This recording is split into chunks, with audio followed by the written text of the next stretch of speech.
नमस्कार, आप देख रहे हैं न्यूज स्टूडियो उत्तराखंड और मैं हूं आपके साथ रिया कुमारी। खबरों की शुरुआत करते हैं, लेकिन उससे पहले नजर हेडलाइन पर। प्रियंका गांधी पहुंची देहरादून, कांग्रेस का घोषणा पत्र करेंगी जारी। बेटी की सीट पर उम्मीदवार बदलने से हरीश रावत को हार का डर, बोले बीएसपी ने आसान की बीजेपी की जीत। दिल्ली के स्वास्थ्य मंत्री सत्येंद्र जैन का दावा, आम आदमी पार्टी 35 से ज्यादा सीट जीतेगी।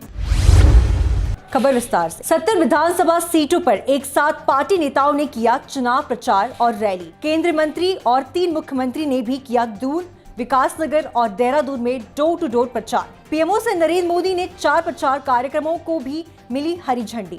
उत्तराखंड विधानसभा चुनाव के लिए प्रदेश भाजपा ने अपना मेगा प्रचार अभियान शुरू कर दिया है। प्रचार के दूसरे दिन प्रधानमंत्री नरेंद्र मोदी कार्यकर्ताओं से जोश भर रहे हैं। वहां देश भर के भाजपा कार्यकर्ताओं को वर्चुअली संबोधित कर रहे हैं। आम आदमी पार्टी के प्रत्याशी प्रेम सिंह के चुनाव प्रचार के लिए दिल्ली के भगवानपुर में डोर टू डोर लोगों से मिलकर वोट मांगने पहुंची डिप्टी स्पीकर राखी बिरला। पत्रकारों से कहा कि विपक्ष मुद्दा विहीन राजनीति कर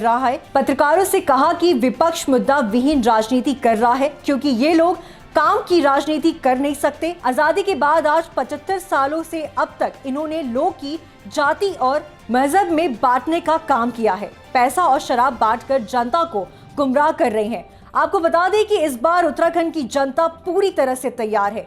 पिछले 21 साल से भाजपा और कांग्रेस से मिलकर देव मूवी में मतदाताओं को गुमराह करने का काम किया है। इस बार लोगों को तीसरे विकल्प के रूप में मौका मिला है। इतने समय से ना तो उत्तराखंड में अच्छी सड़कें हैं, शिक्षा और मेडिकल की हालात बद से बदतर और बेरोजगारी चरण पर है। बेहतर प्रदेश के लिए जो होना चाहिए वो उत्तराखंड में नहीं नजर आ रहा है। महिलाओं की सुरक्षा में भी नजर दिखाई नहीं दे रही है। कांग्रेस पार्टी के प्रदेश अध्यक्ष गणेश गोंदियाल ने अपने विधानसभा क्षेत्र के विभिन्न गाँव का भ्रमण किया। गणेश गोंदियाल ने कहा कि धन सिंह रावत ने 5 साल में केवल राजस्व क्षेत्र से थाने चौकियां खोलने का काम किया है। साथ ही गणेश गोंदियाल ने कहा कि प्रदेश में कांग्रेस की सरकार बनने के बाद से उन सभी परिवारों से एक सदस्य को सरकारी रोजगार से जोड़ने का काम किया जाएगा। विधानसभा क्षेत्र के जो दूरस्थ इलाके से पिछले 5 साल से यहां पर शिक्षा की हालत बहुत खराब है। साथ ही स्वास्थ्य के क्षेत्र में स्थानीय विधायक ने कोई कार्य नहीं किया है। इस प्रदेश का जो हमारा सबसे बड़ी चिंता है, सबसे बड़ा हमें जो रोज सताता है वो है बेरोजगारी। और इस प्रदेश से अगले 5 साल में हमें बेरोजगारी को समाप्त करना है। गणेश गोंदियाल ने अध्यक्ष के रूप में ऐलान किया है कि प्रत्येक वो घर, जो घर सरकारी सेवा में, जिस घर का कोई व्यक्ति नहीं है, उस घर को हम सरकार द्वारा प्रायोजित रोजगार से नवाजेंगे और उनके इस दुख को हम दूर करेंगे।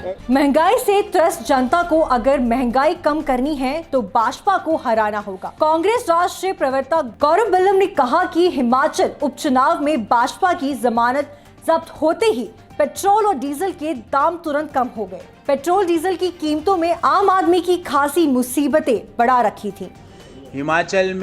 हिमाचल के लोगों ने भारतीय जनता पार्टी की जमानत जब्त कराई। अगले दिन 10 रुपये और 5 रुपये डीजल और पेट्रोल के दाम कम हो गए। अब जिस दिन इन 5 राज्यों के चुनाव के नतीजे आएंगे, आप मेरी बात को याद रखिएगा, पेट्रोल और डीजल के दाम उसी दिन 20 रुपये प्रति लीटर कम हो जाएंगे। क्योंकि कंट्रोल आपके हाथ में है, उत्तराखंड के लोगों के हाथ में है, ना तो अंतर्राष्ट्रीय चीजों के हाथ में है, ना सरकार। जनपद उधम सिंह नगर के सीमांत खटीमा में आम आदमी पार्टी के प्रत्याशी एसएस कलर के द्वारा डोर टू डोर जाकर जनसंपर्क किया। साथ ही घोषणा पत्र के बारे में जानकारी देते हुए प्रचार प्रसार किया। तो डेली हम कर रहे हैं। मैंने आज खटीमा नगर में जो मेरे 2-3 वार्ड थे उनमें करा। मैंने 13 नंबर वार्ड में करा, 8 नंबर वार्ड में करा और इसमें बहुत अच्छा मेरे को लोगों का रुझान मिल रहा है। और लोग, पढ़े लिखे लोग जो है वो समझ रहे हैं कि अरविंद केजरीवाल जी ने दिल्ली में कैसे काम करे हैं। उनको समझाने की ज़रूरत नहीं पड़ रही। गांव-गांव जाके तो समझाने की ज़रूरत कई जगह पड़ रही थी, जहां वो भी समझाने की ज़रूरत नहीं पड़ रही। कह रहे हम अरविंद केजरीवाल जी की ईमानदारी की नीति के साथ हैं, वो ये कह रहे हैं। आज की खबर में बस इतना ही। देखते रहिए न्यूज स्टूडियो उत्तराखंड।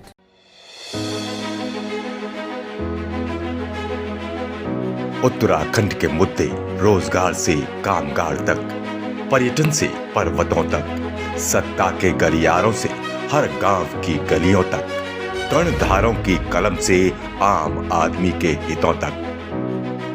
और भी होगा बहुत कुछ देवभूमि से जुड़ा, देवभूमि के बारे में, देवभूमि के वासियों के साथ। सिर्फ न्यूज स्टूडियो उत्तराखंड पर, खबर उत्तराखंड की।